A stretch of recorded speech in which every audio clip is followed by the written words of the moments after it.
I can relate to my clients. I don't sympathize with my clients. I empathize. So when my clients are telling me, I don't know what to do. I don't know how to live. I don't know how to deal with the fact that I can't walk anymore. I don't know how to cope. I understand, because I remember what it was like to be 15 years old and not be able to walk anymore. In fact, once I remember I had a client who was originally my client and switched to another lawyer, and then right before the trial came back to me because that lawyer did not understand what this person was really going through. It was just another broken limb case to that lawyer, and ultimately the amount of money that I got this person was close to 100 times as much as their attorney wanted. Whether it's a construction accident, a medical malpractice case, somebody who falls in a building, all types of accidents. There are so many different types, but whichever one it is, the first thing you want to do is make them whole. That's your job. I can't go back and make what happened to my client go away. I just can't. But what I can do is try and give them a life that's comfortable. And the only way we can do that is by monetary compensation. I mean, what does money do? Well, when a person can't get around and they now have somebody who can help them get around, drive them places, money does it. If they need a special vehicle to get where they have to go, you need money.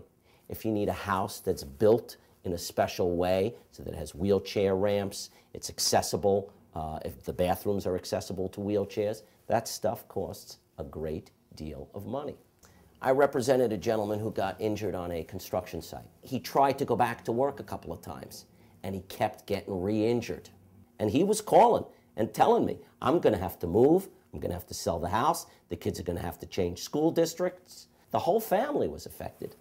But seeing him at the end and giving him his money and knowing now you can go on with your life, you don't have to torture yourself and go back to that job that you're not physically able to do.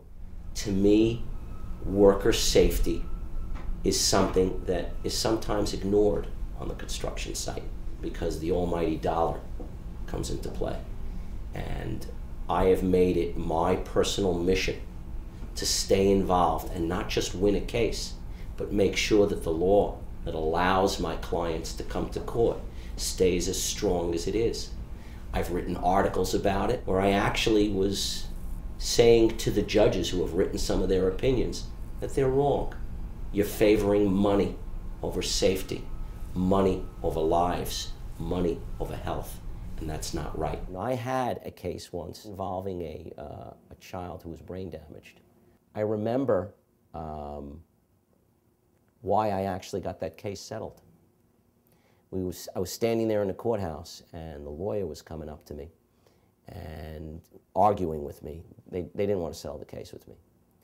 And I turned to them, and I just looked at them, and I said to them, I've been preparing this case for years. You really don't want to get me started. This child is brain damaged, and make no mistake about it, at the end of this trial, I am going to win. And the lawyer looked at me, he left, and 2 hours later, they paid the money. They didn't come to me because they want somebody to sit there and push around pieces of paper. They came to me because they want justice. And if you're tough in court, and you know how to relate to a jury, and you know how to talk to them like what they are, which is people, you can win.